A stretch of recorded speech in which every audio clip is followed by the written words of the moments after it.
విషయములు ధ్యానించి ఎన్నో విషయములు ప్రభుతో కలిసి ఆయన అన్వేషించిన వెంబడి మరణమును గురించి ఎందుకో విస్తారమైన వాక్కులు గ్రంథంలో రాశాడు అని అంటే అది కేవలము పత్రికలే, అది కేవలము పౌలే. గనుక గమనించండి, మనమందరము మరణము అనే దుఃఖము నుండి తప్పించాలి అని అంటే ఎవరికి సాధ్యం కాదు. మరణం అనేది ఎవరి నుండి ఏమవ్వదు అని అంటే తప్పుకొనబడదు. ఖచ్చితంగా ఎప్పుడో ఏదో ఒక దినాన్న ప్రతి గృహాన్ని మరణం అనేది ఏం చేస్తుంది అని అంటే దర్శిస్తుంది. కానీ గమనించండి, మనము బాధలో ఉండకూడదు, మనము శోకములో ఉండి ప్రభుని విడిచిపెట్టకూడదు. చాలా మందికి బాధ కలిగితే ఏం చేస్తారు అని అంటే వెంటనే ప్రార్థన అనేది మర్చిపోతారు.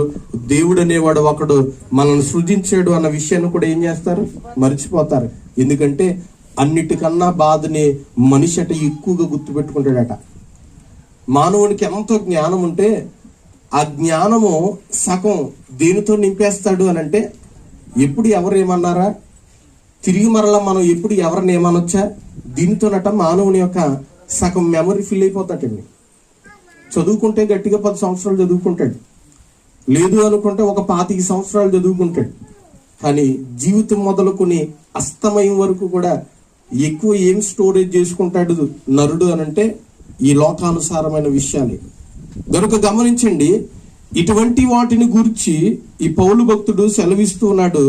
సహోదరులారా, నిరీక్షణ లేని ఇతరుల వలె మీరు దుఃఖపడకుండా నిమిత్తము నిద్రించుచున్న వారిని గూర్చి మీకు తెలియకుండా నాకు ఇష్టం లేదు. మరణం అనేది ప్రతి గృహములో సర్వసాధారణమే. కానీ దాని గురించి ఒక నూతనమైన విషయాన్ని చెప్పాలని చాలా ఆశపడుతున్నాడు పౌలు. ఈ విషయం తెలియకుండా నాకు ఇష్టం లేదు అని పౌలు భక్తుడు గ్రంథములో ఆయా సందర్భాలలో వాడతాడు.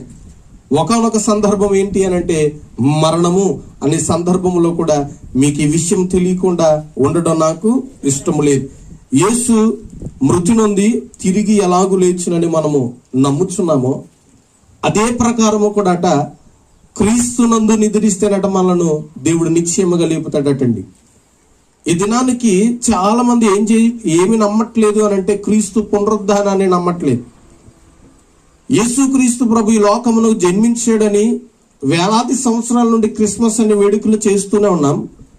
ఆయన పునరుద్ధానం ఈస్టర్ను కూడా ఎన్నో సంవత్సరాల నుండి మనం చేస్తూ ఉన్నాం. కానీ ఈనాటికి క్రిస్మస్ నమ్మే కొందరు ఉన్నారు, పునరుద్ధానాన్ని నమ్మని ఇంకొందరు కూడా ఉన్నారు.